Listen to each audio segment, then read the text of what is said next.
Hello everyone, I welcome you all to IG tutorials. तो आज के सेशन में हम लोग स्टार्ट करने वाले हैं इडियम्स एंड फ्रेजेस को, यानी कि लोकोक्तियाँ एंड मुहावरे को अपन देखेंगे।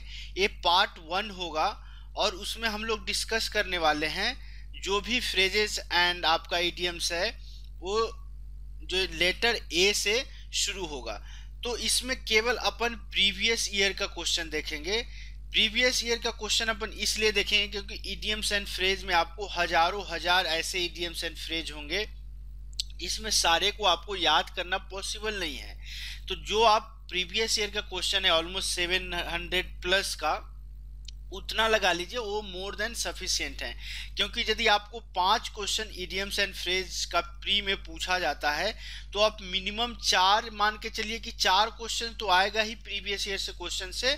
कभी कभी आपका 5 का 5 क्वेश्चन एसएससी सीजीएल जो है प्रीवियस ईयर के क्वेश्चन से उठा करके दे देता है। तो पूरा समुद्र मंथन करने से अच्छा है कि क्यों ना हम केवल प्रीवियस ईयर क्वेश्चंस का ही इडियम्स एंड फ्रेज यानी कि 7 to 750 ही याद रखें और उसी से अपना काम चल जाए।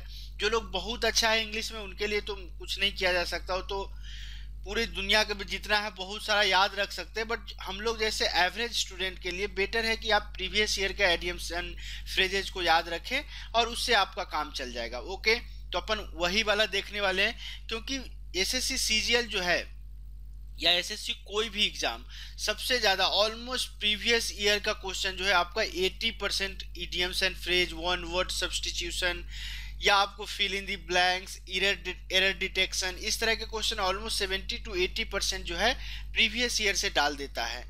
तो हम लोग केवल प्रीवियस ईयर वाले क्वेश्चंस को ही देखेंगे। यहाँ स्टार्ट विथ लेटर ए है। स्टार्ट विथ लेटर ए के में 2 पार्ट्स होंगे। आज के पार्ट्स में अपन 25 इडियम्स देखेंगे, फिर नेक्स्ट पार्ट में जो भी बच जाएगा वो सारे इडियम्स देखेंगे। तो चलिए एक एक करके अपन देखते हैं इडियम्स को। तो चलिए पहला देखने से पहले एक चीज मैं बता दूं कि जो आपको एग्जाम में क्वेश्चंस आएंगे, एग्जाम में आपको इस तरह से क्वेश्चन आएंगे, क्या grant fail all at sea because. All at sea यहाँ पे एक फ्रेजेज है, इसको हाईलाइट कर देगा, बोलेगा कि हाईलाइटेड वर्ड का मीनिंग क्या होगा। या इस तरह से कि Grant failed all at sea because he was sick. इस तरह से 4 ऑप्शंस दिए रहेंगे। तो मैं आपको इस तरह से नहीं स्टडी कराऊंगा। यदि आपको ऑप्शंस दे करके यदि मैं आपको इडियम्स एंड फ्रेज का मीनिंग बताऊं तो आप केवल उस तरह के ऑप्शन में ही स्टिक कर जाएंगे। तो अपन एग्जाम पैटर्न वाले नहीं देखेंगे, अपन डायरेक्ट देखेंगे कि उस इडियम्स या फ्रेज का मीनिंग क्या होता है, उसका ब्रॉडर वे में अपन एग्जाम्पल के साथ देखेंगे, ताकि जब हम लोग के एग्जाम में ऑप्शन वाइज आए तो आपको सीधा ये वाला चीज आपको दिमाग में स्ट्राइक करे और आपका जो आंसर है वो सही हो जाए। तो यहाँ जो भी अपन देखेंगे इडियम्स एंड फ्रेज के बारे में उसको पूरे डिटेल में देखेंगे, कब कब वो क्वेश्चन पूछा गया है। तो पहला क्वेश्चन क्या है, ऑल एट सी, और मैं इसको कुछ न कुछ स्टोरी लाइन से आपको रिलेट कर दूंगा ताकि आपको इस आधे घंटे या 20-25 मिनट का जो भी सेशन होगा उसके अलावा इस फ्रेजेस पे एक्स्ट्रा मेहनत करने की जरूरत ना पड़े। देखिए ऑल एट सी कहने का क्या मतलब हो गया, एट सी होगा या ऑल एट सी सेम बात होता है। सपोज ए आपका समुंदर दिया गया है, चलिए ये आपका समुंदर है, बहुत सारा बड़ा सा समुंदर है, उसमें बोला है ऑल एट सी। अब आपको एकदम बीच में, समुंदर के बीच में अब आपको क्या किया गया है, छोड़ दिया गया है। यदि आपको बीच समंदर में छोड़ दिया जाए तो आपका रिएक्शन क्या होगा, ऑल एट सी। यदि बीच समंदर में किसी व्यक्ति को आप छोड़ देंगे तो क्या होगा, ऑल एट सी बोलिए, एट सी बोलिए, इसका मीनिंग क्या होगा कि वो आदमी एकदम से कंफ्यूज हो जाएगा, एकदम से हड़बड़ा जाएगा कि उसको करना क्या है। बीच समुद्र में एकदम से यदि आप उसको छोड़ दे रहे हैं तो क्या होगा, कंफ्यूज हो जाएगा, या इसी को बोलते हैं पजल्ड हो जाना बोलते हैं, या इसको बोलते हैं परफ्लेक्स्ड हो जाना, सेम चीज है। ये आपका कंफ्यूज का ही सिनोनिम्स है, कंफ्यूज्ड हो जाना, पजल्ड हो जाना या परफ्लेक्स्ड हो जाना। इसको अपन यदि मीनिंग देखे तो क्या है, if you are at sea और ऑल एट सी, इसका मीनिंग क्या होगा, you are confused, puzzled about something and not so sure what to do. यानी कि यदि आपके साथ कुछ ऐसा हो रहा है कि यू आर एट सी और यू आर ऑल एट सी, इस तरह का क्वेश्चन यदि आपको आ रहा है सेंटेंस, इसका मतलब कि आप टोटली कंफ्यूज्ड है, आपको ये नहीं पता है कि क्या करना है, आगे आपको क्या करना है ये पता नहीं है, इसका मतलब टोटली कंफ्यूज हो जाएगा। यदि इसका एग्जाम्पल के थ्रू यदि अपन समझे इसको तो क्या है, I am all at sea with our new spreadsheet software, I just can't understand it. इसका कहने का मतलब कि जो एक नया स्प्रेडशीट का सॉफ्टवेयर आया है वो उसके साथ में बिल्कुल मतलब पूरी तरह कंफ्यूज हूँ। क्यों? क्योंकि मैं उसको समझ नहीं पा रहा हूँ। ठीक है, दूसरा एग्जाम्पल क्या है, for the first few days in her job Gail felt totally at sea. इसका मतलब कि कुछ पहले जॉब के कुछ पहले दिन के लिए Gail felt totally at sea. इसका मतलब गेल क्या थी, टोटली कंफ्यूज थी। She didn't know what to do और what to ask for help, who to ask for help. मतलब कोई भी नए जॉब में जाएंगे तो आप पूरा कंफ्यूज होंगे कि क्या करना है, किससे मदद लेना है। तो इस तरह से गेल वाज टोटली एट सी, इसका मतलब समझ में आ गया कि वो टोटली कंफ्यूज थी। चलिए एक क्वेश्चन के तौर पर एक क्वेश्चन है आपका इस तरह से कि Grant failed all at sea because he was sick of this job, नहीं, he was enjoying selling, no, it was his first day at university। इसलिए वो कंफ्यूज थी क्योंकि उसका वो पहला दिन था। तो option C will be our right answer. तो इसको स्टोरी लाइन से समझना है। ऑल एट सी कहने का मतलब आपको बीच समुद्र में कोई आदमी यदि है तो क्या होगा, पूरा कंफ्यूज होगा, उसको क्या करना है क्या नहीं करना है समझ में नहीं आएगा। चलिए कुछ अब दो सेकेंड फ्रेज को लेते हैं, सेकेंड इडियम्स को लेते हैं। सेकेंड इडियम्स क्या है, अ व्हाइट एलिफेंट। अब देखिए 2001 2011 ये सब पूछा गया, आप देख लीजिएगा। इसका मतलब होता है an expensive item that is troublesome और यूजलेस। मतलब कि वैसा बेशकीमती चीज जो यूजलेस हो बट उसका कीमत बहुत ज्यादा हो बट उसका कोई यूज नहीं कर सकते हैं। इसका स्टोरी लाइन ये है कि एक राजा था, उसके दरबार में एक आदमी रहता था। इसको स्टोरी लाइन से अपन समझेंगे। उस आदमी को ये राजा क्या करता था, नापसंद करता था। अब उसको नापसंद करता था, उसको लाइक नहीं करता था, तो उसको क्या किया, राजा ने एक व्हाइट एलिफेंट, और व्हाइट एलिफेंट के मैं आपको बता दूं कि व्हाइट एलिफेंट जो है आपको थाईलैंड में मिलता है और बहुत ही ज्यादा दाम का होता है व्हाइट एलिफेंट। तो एक दरबार में एक राजा था और उस दरबार में एक आदमी था जिसको राजा पसंद नहीं करते थे। तो राजा ने क्या किया, उस आदमी को व्हाइट एलिफेंट दे दिया कि तुम इसको लो, तुम इसका ध्यान रखना, ख्याल रखना। तो उस आदमी के लिए क्या हुआ, एक्चुअली में तो व्हाइट एलिफेंट क्या है, बहुत ही ज्यादा कीमती है। वो व्हाइट एलिफेंट एक्चुअली में तो बहुत ज्यादा कीमती है, बट उस आदमी के लिए क्या होगा, किसी भी यूज का होगा, कोई भी यूज का नहीं होगा। क्यों? क्योंकि उस व्हाइट एलिफेंट के साथ वो आदमी क्या कर सकता है, कुछ नहीं कर सकता है। बट उसको आपको क्या करना है, उसका कीमत तो बहुत ज्यादा है लेकिन उसका कोई यूजलेस है, उससे कुछ कर नहीं सकता है वो आदमी। तो व्हाइट एलिफेंट कहने का क्या मतलब होता है कि an expensive item that is troublesome और यूजलेस। वैसा बेशकीमती चीज जो कि यूजलेस है उसको व्हाइट एलिफेंट बोलते हैं। चलिए थर्ड को लेते हैं। अब देखिए थर्ड क्या है, अ वाइल्ड गूज चेस। अ वाइल्ड गूज चेस होता है। अब आपको यदि गूज का मीनिंग बता दे, गूज को अपन हिंदी में बत्तख बोलते हैं, ठीक है। अब बत्तख जो है क्या बोला है, अ वाइल्ड गूज चेस, यानी कि कोई बत्तख कितना भी चेस कर ले क्या होगा, कोई बत्तख यदि कितना भी चेस करे आपको तो चेस क्या होगा, नाकामयाब होगा। क्योंकि बत्तख कितना ज्यादा चेस कर सकता है, बहुत कम चेस कर सकता है। ओके, इसका मतलब कि अब वाइल्ड गूज चेस यानी कि आप बत्तख की चाल से कोई चेस में शामिल हो रहे हैं। इसका क्या मतलब है, इसका मतलब है कि वैसा काम आप करने जा रहे हैं जो कि इम्पॉसिबल है। यदि आप बत्तख की चाल से कोई रेस में जा रहे हैं चेस करने तो क्या इम्पॉसिबल होगा। तो इसका मीनिंग देख लेते हैं क्या बोला है, an attempt to accomplish something impossible or unlikely to attainment। attainment का मीनिंग होता है the act of achieving something। मतलब कि आप ऐसा काम करने जा रहे हैं जिसको अचीव करना या जिसको पूरा करना ऑलमोस्ट इम्पॉसिबल है, ठीक है।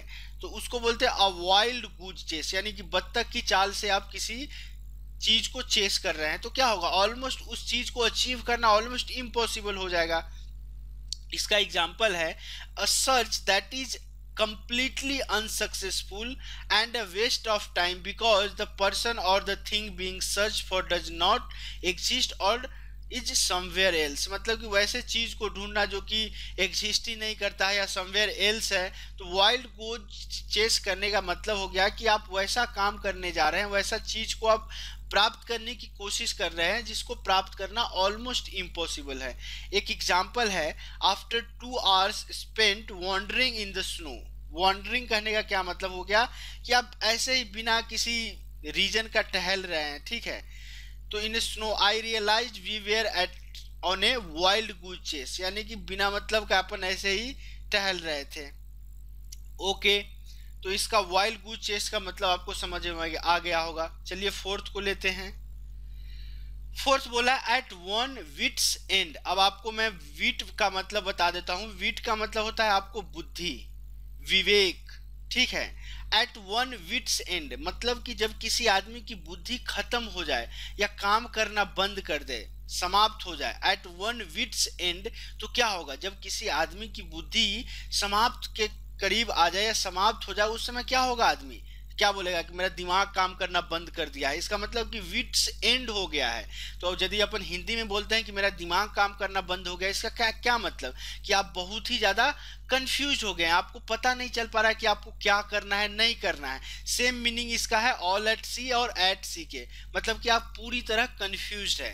विट का क्या मतलब होता है, the ability to use words in amusing and intelligent way और a person who is has this ability. और यदि पर्सन के बारे में बोला जाए तो वीट का मतलब हाजिर जवाबी होता है, ठीक है।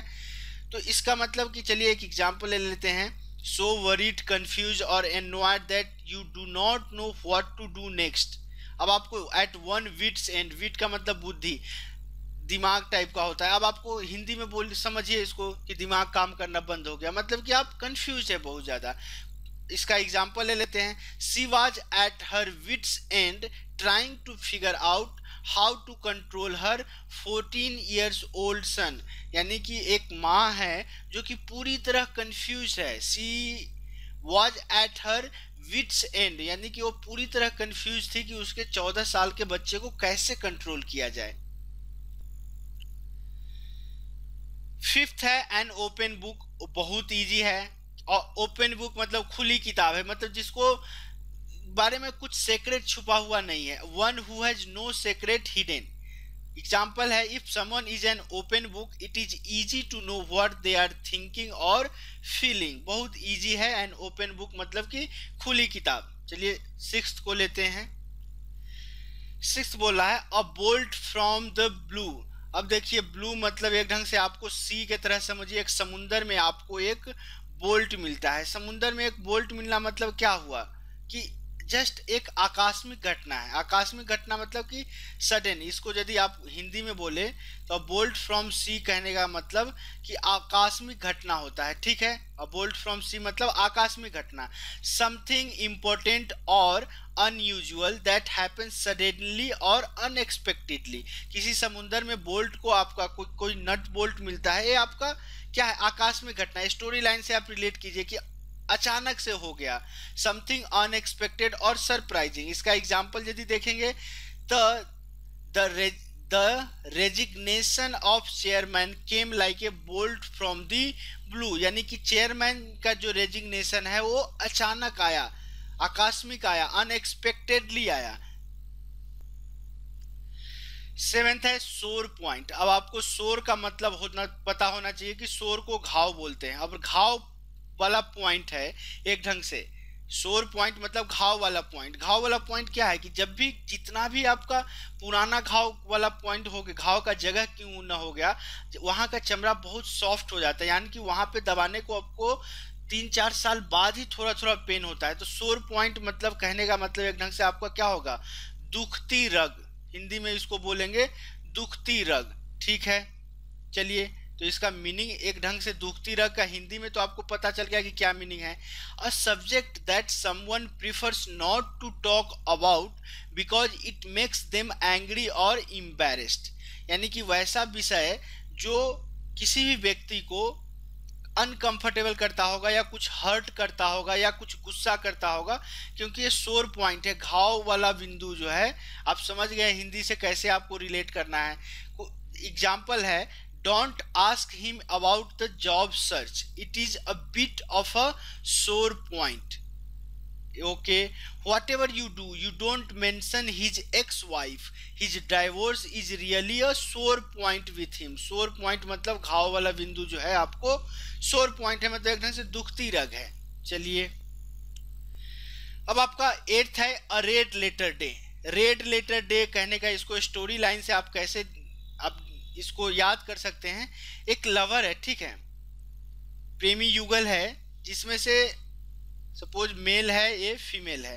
ये क्या करती है, फीमेल जो है मेल को एक लेटर लिखती है और उसको क्या करती है, ये रेड इन्वेलप में बंद करके देती है। और ये रेड लेटर जो है एक ढंग से उसको फर्स्ट टाइम मिलता है।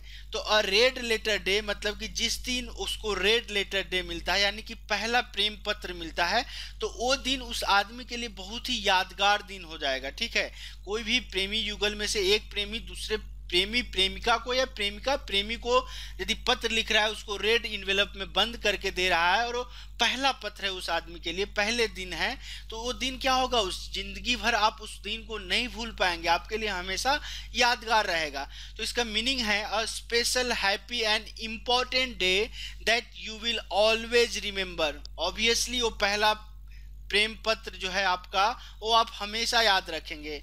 ओके, एग्जाम्पल है, the day I first set foot in America was a red letter day for me. मतलब कि पहला दिन जो मैंने अमेरिका में रखा था, पहला कदम, वो मेरे लिए हमेशा जिंदगी भर के लिए यादगार दिन है। दूसरा है, my college graduation was a real red letter day for my whole family. मतलब कि कॉलेज का जो ग्रेजुएशन है वो हमेशा यादगार वाला दिन था, रेड लेटर डे था। ओके, अब आपका है next dark horse. Dark horse का क्या मतलब होता है? डार्क हॉर्स को हिंदी में अपन बोलते हैं अप्रत्याशित विजेता। अब आप देखे होंगे कि बहुत सारा जब लोकल हम लोग क्रिकेट टीम खोलते हैं तो वो भी अपन क्या लिखता है, टीम का नाम डार्क हॉर्स देगा इस ढंग से। डार्क हॉर्स कहने का मतलब हो गया कि अप्रत्याशित विजेता, जिसके बारे में किसी को कुछ पता नहीं हो रहा, पहले से रहा हो कि ये जीतने वाला है, बट अचानक से क्या करता है, वो जीत जाता है। इसका मीनिंग क्या है, a person who is not expected to succeed in और unexpectedly wins an election race और अदर कंपटीशन। मतलब जिसके बारे में दूसरों को कोई जानकारी नहीं हो, कोई ऐसा नहीं है कि ये जीतने वाला है इस ढंग से, बट वो आदमी क्या करता है, अचानक से सफल हो जाता है, जीत जाता है। उसी को बोलते हैं अप्रत्याशित विजेता, यानी कि डार्क हॉर्स। इसका एग्जांपल है, nobody thought Cherry could win the race after breaking her legs last year. मतलब कि लास्ट ईयर उसका पैर टूटने के बाद कोई एक्सपेक्ट नहीं कर रहा था कि चेरी ये वाला रेस जीतेगी, but she turned out to be a dark horse. She turned out to be a dark horse and took first place. Dark horse मतलब कि जिसके बारे में किसी लोग को कोई ऐसा नहीं हो कि ये जीतने वाला है। ठीक है, 10th है at snail's place. snails को अपन हिंदी में क्या बोलते हैं, घोंघा। घोंघा आपको पता है कैसा होता है, स्नेल का आप वैसे गूगल करके देख सकते हैं किसको घोंघा बोलते हैं। बहुत स्लोली मूव करता है। एट स्नेल प्लेस मतलब घोंघा की चाल से, इसका क्या मतलब हो गया कि एक्सट्रीमली स्लोली हो जाएगा। एट स्नेल्स प्लेस कहने का मतलब एक्सट्रीमली स्लोली। इसका एग्जांपल क्या है, the road were jammed with cars and we were moving at a snail place. Snail's pace, snail's pace यानी कि मतलब हम लोग रोड जो है पूरी तरह कार से जाम लगा हुआ था, हम लोग धीरे धीरे करके, बहुत धीरे धीरे करके मूव कर रहे थे। स्नेल्स मतलब घोंघा, पेस मतलब चाल, घोंघे की चाल यानी कि बहुत ही स्लोली। 11th क्या बोल रहा है, एट स्टेक। एट स्टेक को हिंदी में बोलते हैं खतरे में, इस ढंग से आता है। एट स्टेक मतलब खतरे में। इसका मीनिंग क्या होगा, in jeopardy of being won और लॉस्ट और in the process of being determined as positive और निगेटिव आउटकम्स। यानी कि आपको जिसके बारे में आप अनुमान नहीं लगा रहे हैं कि वो सफल होगा या नहीं होगा, वो वाला चीज आपको एट स्टेक का एक्चुअल मीनिंग क्या होना चाहिए, आपको वो चीज मैं बताता हूं कि जियोपार्डी ऑफ बीइंग वन और लस्ट। जियोपार्डी का मतलब होता है खतरा, एक ढंग से जियोपार्डी का मतलब आपको खतरा होता है, ठीक है। तो जीतने और हारने का जो डर रहता है ना, इन जियोपार्डी ऑफ बीइंग वन और लॉस्ट, यानी कि हारने और जीतने का जो खतरा रहता है, उस ढंग को अपन एट स्टेक बोलते हैं। जैसे कि my presentation needs to go perfectly, the big promotion is at stake. यानी कि अब बोल रहा है कि जो मेरा नेक्स्ट प्रेजेंटेशन है वो परफेक्टली जाए ऐसा है, but big promotion is at stake, but खतरे में है, ठीक है। Our dream house is at stake, यानी कि खतरे में है। So we need right the best possible offer, यानी कि एट स्टेक कहने का मतलब खतरे में हो गया। अ मैन इन द स्ट्रीट, इसका कहने का क्या मतलब कि ऑर्डिनरी आदमी, एक ढंग से आम आदमी को बोलते हैं a man in the street.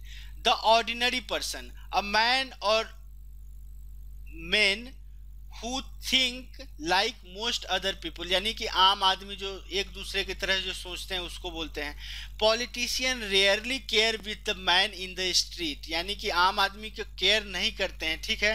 The man in the street has little interest in literature, okay. इस ढंग से इसका एग्जाम्पल दिया गया है। अ मैन इन द स्ट्रीट कहने का मतलब आम आदमी। नेक्स्ट है हम लोग का अ गुश ऑफ ग्रेटिट्यूड। ग्रेटिट्यूड मतलब आपको पता है आभार होता है।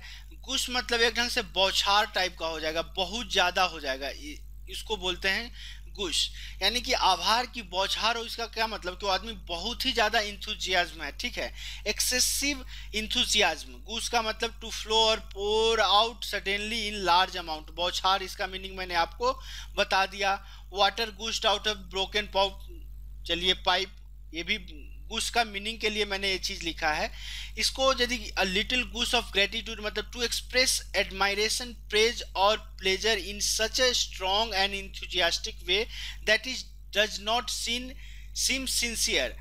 This is the best party I have ever had, Taylor gushed, mom gushed over the baby, okay. Little gush of gratitude मतलब कि आपको क्या होगा कि बहुत ही ज्यादा अत्यधिक प्रशंसा या एक्सेसिव इंथुजियाज्म को बोलते हैं। नेक्स्ट है हम लोग का एट 11th आवर। अब आपको घड़ी यदि ऐसा हो तो यहाँ पे 12, 11, 10, 9 इस तरह से रहता है। एट 11th आवर यानी कि घड़ी में 11th आवर क्या होता है, ऑलमोस्ट लास्ट टाइम होता है। 12 बजने से जस्ट वो घड़ी अपना एक साइकिल जो है जस्ट कंप्लीट करने वाला होता है। तो ये क्या होता है, एट 11th आवर को यदि हिंदी में बोला जाए तो इसको बोलते हैं एन मौके पर, यानी कि जस्ट काम खराब होने वाला हो उससे जस्ट पहले कुछ चीज हो जाना। यानी 12 बजे से जस्ट पहले 11th आवर मतलब कि ऑलमोस्ट लास्ट आवर हो जाएगा, ठीक है। तो इसको मीनिंग क्या है, द लास्ट मोमेंट और ऑलमोस्ट टू लेट, एन मौका पर, ठीक है। एग्जाम्पल है इसका, I was shocked that they reached an agreement at the 11th hour after weeks of squabbling, okay. Next है she always turned her terms paper in at the 11th hour, okay, यानी कि एकदम एंड मौका पर, okay. We don't worry about death until the 11th hour, यानी कि एकदम लास्ट समय आने से पहले हम लोग को मृत्यु की चिंता नहीं करनी चाहिए। A close shave, a close शेव करने का क्या मतलब कि सपोज आप शेविंग कर रहे हैं, बहुत नज़दीक से शेविंग कर रहे हैं तो आपको डर रहता है कि कहीं कट न जाए, कटने का डर रहता है आपको जब शेविंग करते हैं। शेव मतलब जो आप क्या बोलते हैं, रिमूविंग हेयर्स फ्रॉम योर, ठीक हो जाएगा, यानी कि बाल निकालने को, यानी कि शेव करने को, दाढ़ी बनाने को शेव बोलते हैं। तो अ क्लोज शेव को इसको ऐसे रखिए, याद रखिए कि बहुत नज़दीक से आप शेव करते हैं तो कटने का डर रहता है, ठीक है। तो क्लोज शेव को यदि अपन हिंदी में समझे, इसका क्या मतलब होता है कि a situation in which you come very close to dangerous situation, मतलब कि आप खतरे से एकदम क्लोज आकर के जो बचते हैं ना, उसको आप बोलते हैं क्लोज शेव हुआ है। जैसे कि इसको एग्जाम्पल से समझे, I had a close shave this morning, some idiot almost knocked me off my bike, यानी कि मैं एकदम खतरे से एकदम ऑलमोस्ट बच गया कि कुछ लोग थे जो कि मेरे बाइक को नॉक्ड ऑफ कर दिया, ठीक है। सेकेंड एग्जाम्पल है, I had a close shave when a tree fell just where I had been standing. मतलब कि मेरा एक क्लोज शेव आज इसलिए था क्योंकि मैं जहाँ पे खड़ा था वहीं पे एक पेड़ आकर के गिर गया, बट एंड मौके पर मैं वहां से चला आया, इसलिए क्लोज शेव हो गया। तो चलिए आज का सेशन को अपन यही क्लोज करते हैं। सोचे थे 25 फ्रेजेज ले, बट 15 फ्रेजेज में ही टाइम हो गया। तो चलिए आज के सेशन को अपन यही क्लोज करते हैं। तो यदि आपको सेशंस अच्छे लग रहे हैं, चाहते हैं मेरे साथ जुड़े रहें, तो आप चैनल को सब्सक्राइब कर सकते हैं। वीडियो अच्छा लगे तो लाइक कर दीजिए, कमेंट कर दीजिए और अपने फ्रेंड्स के बीच शेयर कर दीजिए। तो चलिए आज के सेशन को अपन यही क्लोज करते हैं। तब तक के लिए कीप प्रैक्टिसिंग, प्रैक्टिस करते रहिए, स्वस्थ रहिए, व्यस्त रहिए और मस्त रहिए। Thanks for watching this video. Bye bye.